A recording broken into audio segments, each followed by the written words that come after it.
हम संस्कृत व्याकरण में इकारांत पुल्लिंग सखी अर्थात स्त्रीलिंग वाले अगर शब्द कहा जाए इन्हें तो स्त्रीलिंग वाले नहीं होते हैं। ये पुल्लिंग में होता है। सखी शब्द किस में आता है? पुल्लिंग में आता है। ठीक है, तो उसी के हम क्या पढ़ेंगे? शब्द रूप। तो सबसे पहले देखते हैं विभक्तियाँ कितनी होती हैं संस्कृत में। तो इसमें भी संस्कृत में भी हमारी 7 विभक्तियाँ होती हैं और यही हिंदी में भी होती हैं, क्योंकि संस्कृत से ही हिंदी के काफ़ी कुछ निर्माण किया गया है।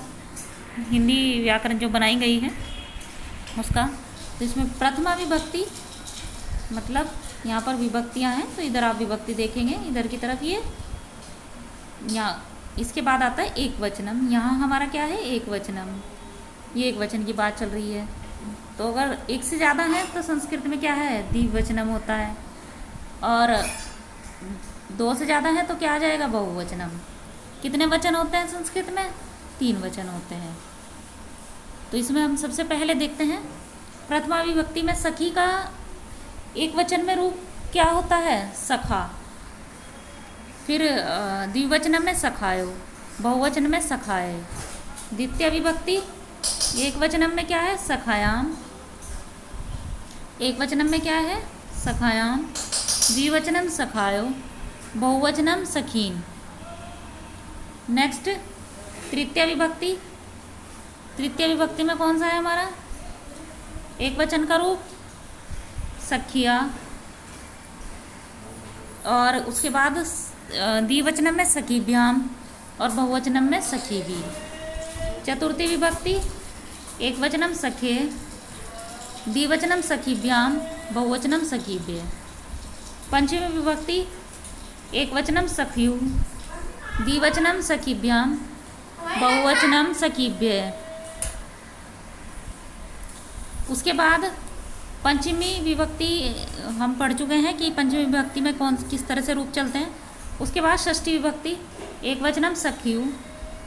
तो आप देखेंगे कि यहाँ पर दोनों पंचमी और षष्ठी विभक्ति के जो एक वचन वाले रूप हैं समान है बिल्कुल। ऐसे ही द्विवचनम में एक कौन कौन सी विभक्ति है? तृतीय, चतुर्थी और पंचमी, ये तीनों रूप एक जैसे हैं। और षष्ठी और सप्तमी में एक जैसे रूप हैं इसके सखी के। उसके बाद किसके अगर बात करें षष्ठी विभक्ति, बहुवचन का रूप क्या होगा? सखी का, सखीनाम। सप्तमी विभक्ति में कैसे होगा? सख्यो, सखियो और सखीशु। उसके बाद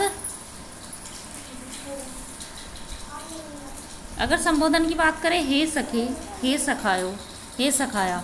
अगर हम शब्द रूप की बात करें इसमें तो जो टीजीटी पीजीटी हिंदी के एग्ज़ाम होते हैं उनमें भी क्या होता है? शब्द रूप आते हैं। लेकिन शब्द रूप किस तरह के आते हैं? अब थोड़ा सा परिवर्तित कर दिया गया है कि जैसे पूछ लिया कि द्वितीय विभक्ति तीनों वचन के रूप कौन निम्नलिखित में से कौन से हैं, इस तरह से प्रश्न पूछे जाने लगे हैं। ठीक है, तो ये काफ़ी महत्वपूर्ण रहते हैं परीक्षा की दृष्टि से। हम तरीका है बस हमारा याद करने का, तो हम अपने तरीके से इनको याद कर सकते हैं।